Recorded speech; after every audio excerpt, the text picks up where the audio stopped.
ছদ্মবেশ ধারণ করেও রায়ের চোখকে ফাঁকি দিতে পারল না অনির্বাণ। হ্যাঁ বন্ধুরা, ভিডিওতে লাইক দিয়ে দেখতে থাকুন। বসের কাছ থেকে সকল তথ্য জানার পর রাই আর এক মুহূর্ত দেরি না করে অনির্বাণের পেছনে গিয়ে দাঁড়িয়ে থাকে আর বলতে থাকে যে কত আর মিথ্যে বলবে বলো তো অনির্বাণ, কত কিছুই না করলে তুমি, তারপরও তো কোনো মতেই তো তুমি আমার চোখে ফাঁকি দিতে পারলে না। এখন তুমি এটার কী কারণের জন্য করেছো এটা আমাকে একটু সাফাই দিবে? তখন এই কথা বলা মাত্র অনির্বাণ পেছন ঘুরে বলতে থাকে যে জি ম্যাডাম, আপনি কোনো কিছু বলছেন আমাকে? তখন এই কথা বলা মাত্র রাই বলতে থাকে যে Anirban, for God sake please এবার অন্তত তোমার এই নাটকটা বন্ধ করো, আমি আর নিতে পারছি না।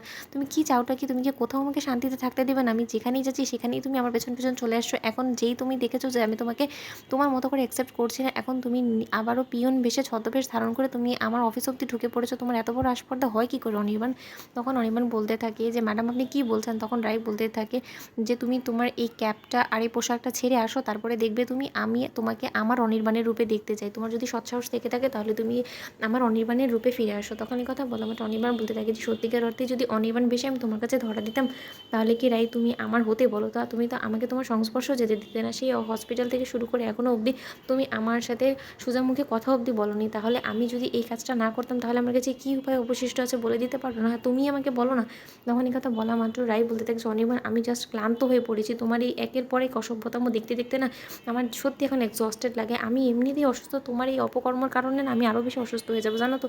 তোমার কিসের এত দরকার পড়ে গিয়েছিল? তুমি এত বড় একটা বিজনেস টাইকুন হওয়া সত্ত্বেও তুমি সামান্য একটা পিয়নের চাকরি নিয়ে তুমি এখানে মিথ্যে বলে ঢুকে পড়েছো। আজকে যদি আমি তোমাকে হাতে নাতে না ধরতাম তাহলে তুমি তোমার এই অভিনয়টা জারি রাখতে। তুমি আমার সংস্পর্শে থাকার জন্য পিয়ন বেশটা কেন ধারণ করলে বলো? আজকে যখন তোমার বাবা মা জানতে পারবে এই জিনিসটা যে তুমি আমার জন্য এটা করেছো, তখন তারা কী ভাববে আমার বিষয়ে? তুমি এটা ভেবে দেখেছো? তুমি ক্রমশই আমাকে সকলের চোখে নিচে করার জন্য একের পর এক অঘটন ঘটিয়ে যাচ্ছ। কেন করছো অনির্বাণ? তুমি কি আমাকে এক বিন্দু শান্তিতে থাকতে দিবে না? তুমি কী চাও বলো?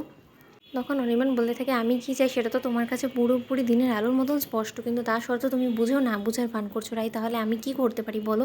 তখন কথা বলা মাত্র রাই বলতে থাকে আমার সেই প্রথম দিন থেকেই সন্দেহ হয়েছিল, যখন কিনা তুমি আমার প্রতি এক্সট্রা কনসার্ন হয়ে যাচ্ছ। অন্য স্টাফদের উপরেও তো তুমি এত বেশি কনসার্ন না। তুমি আমাকে ক্রমশই কফি দিয়ে যাচ্ছ, আমাকে তুমি ফ্রুটস দিয়ে যাচ্ছ, তুমি আমাকে মেডিসিন দিয়ে যাচ্ছ। আমার তখনই সন্দেহ হয়েছে যে আমার অসুস্থতার বিষয় এতটা নিখুঁতভাবে তুমি ছাড়া তো আর কেউ জানতে পারে না, কারণ আমার প্রতি এতটা কনসার্ন যে অন্য আর যাই হোক না কেন কোনো পিয়ন তো দেখাবে না। আর আমি যখন এই জিনিসটা আমার বসের কাছে গিয়ে বলেছি না, সে আমাকে পুরোপুরি ইন ডিটেলে পরিষ্কারভাবে বলে দিয়েছে যে সে কোনো পিয়ন আমার জন্য অ্যাপয়েন্টই করেনি। তাহলে তুমি ভাবতে পারছো যে তুমি কত দূর অবধি নিচে নেমে গিয়েছো, যে তুমি সামান্য একটা পিয়ন সেজে তুমি আমাকে বশ করার চেষ্টা করছো। তুমি সব কেন করছো বলো তো? এই ঘৃণ্য কাজগুলো করো না প্লিজ অনির্বাণ, দোহাই তোমার, আমাকে একটু শান্তিতে থাকতে দাও। আমি তো তোমাকে বলেছি যে আমাদের সম্পর্কের মধ্যে আমাদেরকে কিছুটা ব্রেক নেওয়ার দরকার। তারপরে যদি আমার মনে হয় যে না আমার তোমার কাছে ফেরার দরকার, তখন আমি না হয় ফিরবো।